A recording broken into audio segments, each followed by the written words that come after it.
Y'all have to see this. Watch this. Why is nobody talking about Osaka, Japan to Munich, Germany? Watch this flight. This is going from Japan all the way to Germany. Look at the flight pattern, y'all. Look at this. Now, why is that important? Because on a Earth map, it is a completely direct flight from Japan to Germany. Completely flat, straight. However, on the flight pattern, it is doing all the way above Greenland and then coming way back down. This is absolute proof that the Earth is... Okay, let's talk maps.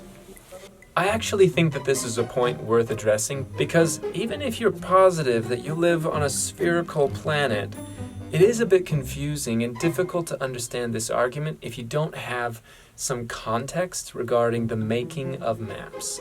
So let's start with a little object lesson. I took an orange peel and drew a map of the globe on it. Now if I take that orange peel and decide I want to turn this into a nice flat map, what happens?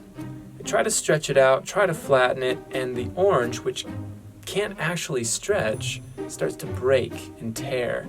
And I end up with these huge gaps in my map because the curvature of the Earth can't simply be flattened out without some distortion, without some stretching and some give and take. But when cartographers make maps, they use what's called a system of projection. They'll take a map of the globe and they'll unwrap and stretch it out to fit whatever their needs might be.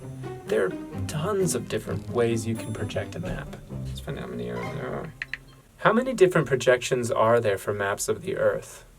There are numerous map projections, each with unique characteristics and purposes. The exact number is hard to define because projections can be modified or combined in various ways, leading to a vast array of possibilities. However, there are several commonly used and well-known projections, each suited to different needs like preserving area, shape, distance, or direction. Kind of hard to say it much better than that.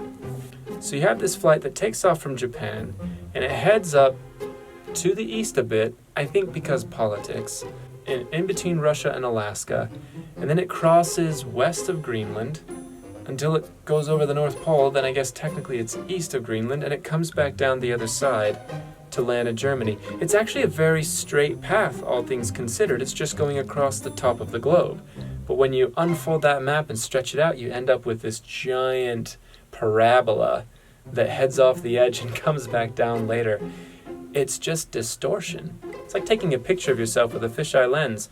The tree behind you is a straight, regular old tree, but that lens might arc it around you so that it creates a giant tree rainbow. It doesn't mean that that's how it's actually shaped. If you didn't know about this before, don't feel bad. I don't know that many people do, which is why I think this video is worth creating. I didn't know about map projections until I started creating maps of fantasy worlds using satellite data. I pull the data down from the space shuttle missions, and then I have to choose which projection I'm going to use to represent the terrain. And any choice that I make changes things significantly. Countries can have vastly different shapes to them depending on which projection method I use and how that satellite data gets stretched out into the corresponding map. So is that flight path actually undeniable evidence that the Earth is not so rotund? No, not at all. In fact, it does the opposite. It proves the spherical nature of the Earth. Kind of hard to say it much better than that.